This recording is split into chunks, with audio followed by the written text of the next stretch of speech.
আস্তাগফিরুল্লাহ পড়ার কিছু অবিশ্বাস্য ফজিলত আছে। কখন, কোথায়, কি পরিমাণ পড়লে আপনার কি উপকার হয় আপনি শুনলে আশ্চর্য হয়ে যাবেন। এই আস্তাগফিরুল্লাহর মধ্যে আল্লাহ এত কিছু রেখে দিয়েছে। আমরা অনেকেই আস্তাগফিরুল্লাহর আমলটা করি, অনেকেই করি না। অনেকেই আস্তাগফিরুল্লাহর আমল করে হাতে নাতে কিন্তু প্রমাণ পেয়েছেন। অনেক ভাইরা ফোন দিয়ে বলে, হুজুর আস্তাগফিরুল্লাহর যে এত পাওয়ার, এত ক্ষমতা, এত কার্যকারিতা আগে জানতাম না।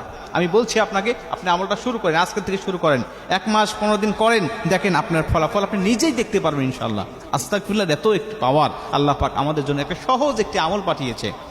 আল্লাহ রাসূল সাল্লাল্লাহু আলাইহি সাল্লাম বলেন যে 1 নম্বরে তোমার যে উপকারটা হবে, মাল্লাযী মাল ইস্তিগফার জাআলাল্লাহু লাহু মিন কুল্লি যিকিন মাখরাজা, যেই ব্যক্তি প্রথম নম্বরে আস্তাগফিরুল্লাহ পাঠ করতে পারে, নিয়মিত যে ব্যক্তি আস্তাগফিরুল্লাহ পাঠ করবে, আল্লাহ পাক ওকে জাআলাল্লাহু লাহু মিন কুল্লি যিকিন মাখরাজা, সমস্ত বিপদ আপদ বালা মুসিবত থেকে আল্লাহ পাক ওকে সর্বসময় সেফ দান করে, সেফটি দান করে, সবসময় হেফাজতে রাখে। কোনো বালা মুসিবত তাকে গ্রাস করতে পারে না। আসমানি বালা, জমিনি বালা, রুহানি বালা, হাওয়াই বালা, জিসমানি বালা, সকল প্রকার বালা মুসিবত থেকে আল্লাহ তাকে হেফাজত করতে থাকে। আপনি দেখবেন যে অবিশ্বাস্যভাবে, গায়েবীভাবে আপনাকে এই বালা মুসিবত থেকে আপনাকে হেফাজত করে দিচ্ছে।